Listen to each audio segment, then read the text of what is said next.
تو برادران مکرم، رمضان کے روزے ان کی بے شمار برکات ہیں۔ ہمارے ہاں جو صوفیہ اور اولیاء ہیں جنہوں نے 1400 سال میں نبی مکرم علیہ السلام پر جو اللہ قدوس نے قرآن مجید کو نازل فرمایا، احادیث طیبات کا اظہار فرمایا، ان کی تعلیمات کا ہمیشہ پرچار کرتے رہے۔ یہ میرے پاس ہے مکتوبات امام ربانی شیخ الاسلام والمسلمین حضرت مجدد الفسانی رحمۃ اللہ علیہ، آپ کی اس پہلی جلد کے چوتھے مکتوب میں بڑے کمال کے معرفت کے راز کھولے، خدا کرے ان کی بھی ہمیں سمجھ آئے۔ لیکن میں اس وقت چند سطور جن میں روزے کی برکت ہے یا رمضان کی برکت اس کو بیان کر رہا ہوں۔ ویسے اگر اللہ توفیق دے تو اس سے اوپر اور بعد میں جو عبارات اور الفاظ آپ نے لکھے ہیں نا، اللہ اکبر، یہ انہی کا خاص ہے۔ اور کیوں نہ ہو جو عارف ذات خدا ہو، جو مشاہد جمال مصطفیٰ ہو، اگر وہ ایسا کلام نہ کرے گا تو پھر کون کرے گا؟ فرمایا فَطُوبَى لِمَنْ مَضَى عَلَيْهِ هَذَا الشَّهْرُ الْمُبَارَكُ وَرَضِيَ عَنْهُ، فرمایا خوشخبری ہے اس بندہ مومن کے لیے جس نے رمضان کو راضی کر کے بھیجا۔ خوشخبری ہے اس بندہ مومن کے لیے جس نے رمضان کو راضی کر کے بھیجا۔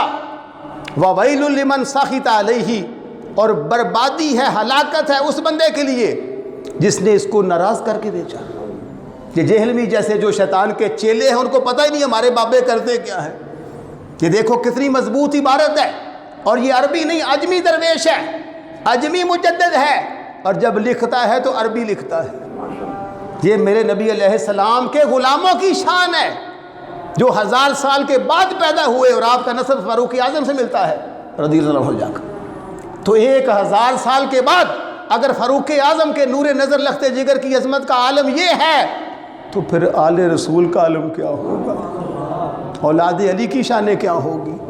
اولاد صدیق اکبر کا مقام کیا ہوگا؟ فَمُنِيَ مِنَ الْبَرَكَاتِ وَحُرِمَ مِنَ الْخَيْرَاتِ، فرمایا وہ بندہ بدبخت ہے، وہ ہلاک ہو گیا جس نے اس ماہ کی برکتوں کو حاصل نہیں کیا، اس ماہ میں جو اللہ خیرات بانٹتا ہے اس کو حاصل نہیں کیا۔ رمضان کا مہینہ بڑا مفرد اور بڑی قابل غور فرمایا وَعَيْدًا سُنَّتِ ختم قرآن دری ماہ بواسطہ آتوانت بود تا جمیع کمالات اصلی و برکات ذلی میسر شبد، فرمایا مجھے لگتا ہے کہ یہ قرآن مجید کو مکمل کرنا اس ماہ مبارک نے اسی لیے سنت ہے۔ وجہ کیا؟ اللہ اکبر، فرمایا تاکہ تو اصلی کمالات کو اور ذل برکات کو حاصل کرے۔ اصل اور ذل کا مطلب ہوتا ہے، مثال جیسے یہ میرا ہاتھ ہے، مثال دے رہا ہوں، یہ اصل ہے، اس کا جو سایہ ہے وہ اس کا ذل ہے۔ ہر چیز کا سایہ ہوتا ہے، مثال یہ مسجد کا مینار ہے، اس کا بھی سایہ ہے، ہم باہر کھڑے ہوں گے ہمارا بھی سایہ ہوگا، یعنی جہاں بندہ کھڑا ہے وہ سایہ نہیں ہے، جہاں سایہ ہے وہ بندہ نہیں ہے، دو چیزیں الگ ہیں۔ فرمایا اسے اصلی برکتیں بھی ملیں گی، اسے ذلی برکات بھی ملیں گی۔ فمن جمع بینہما یرجا ان لا یحرم من برکاتہ ولا یمنع من خیراتہ، فرمایا جس بندے نے اس کی ذلی اور اصلی برکات کو جمع کر لیا وہ اللہ کو دوس کی نعمتوں سے، برکتوں سے، خیرات سے، عنایات سے محروم نہیں رہ سکتا، کیونکہ یہ مہینہ میرے آقا فرماتے ہیں شعبان شہری و رمضان شہر اللہ، فرمایا شعبان میرا مہینہ ہے، رمضان اللہ کا مہینہ ہے۔ مجھے کہنے کی اجازت دیجئے جیسے رمضان تک پہنچنے کے لیے شعبان سے گزرنا ضروری ہے، ایسے رحمان تک پہنچنے کے لیے نبی پاک کی بارگاہ سے ہو کے جانا ضروری ہے، کیونکہ اللہ اللہ کیے جانے سے اللہ نہ ملے، اللہ اللہ کیے جانے سے اللہ نہ ملے، اللہ والے ہیں جو اللہ سے ملا دیتے ہیں۔ اللہ والوں کا تو کام ہی یہ ہے۔ افسوس یہ ہے کہ ہم ہر فنکار کو مانتے ہیں، سوٹ سلانا ہو تو درزی، مکان بنانا ہو تو مستری، زیور لینا ہو تو سنارا، ہر فن پہ ہمیں یقین ہے۔ افسوس کی بات تو یہ ہے کہ ہم ولی پہ اعتبار نہیں کرتے یہ خدا سے ملا سکتا ہے۔ اپنے آپ کو بدلنا چاہیے۔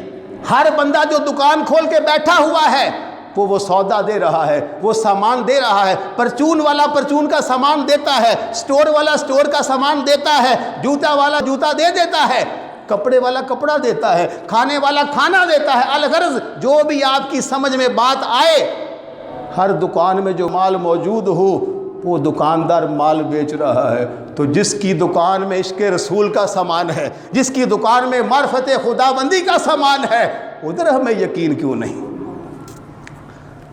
اقبال نے کہا انوکھی وضع ہے سارے زمانے سے نرالے ہیں، انوکھی وضع ہے سارے زمانے سے نرالے ہیں، یہ عاشق کون سی بستی کے یارب رہنے والے ہیں۔ ایسے شان والے لوگ، ایسے کمال والے لوگ لگتا ہی نہیں کہ اس جہاں کے ہیں، لگتا ہی نہیں کہ ان کے کوئی ماں باپ اور آل اولاد بھی ہیں۔ ایسے تیرے نبی سے عشق کرنے والے، ایسے تیری معرفت کے جام نوش کر کے لوگوں کو پلانے والے، حیرت ہو رہی ہے کہ ایسے ایسے بھی امت میں لوگ پیدا ہوئے۔ تو پھر فرمایا بڑی قابل غور بات، برکاتی کے با ایام ای شہر وابستہ اند دیگر اند، فرمایا یہی وہ ماہ مبارک رمضان جس کے دنوں کو اللہ نے برکتوں سے مالا مال کر دیا، جس کے ہر دن میں برکت کو رکھا۔ پھر فرمایا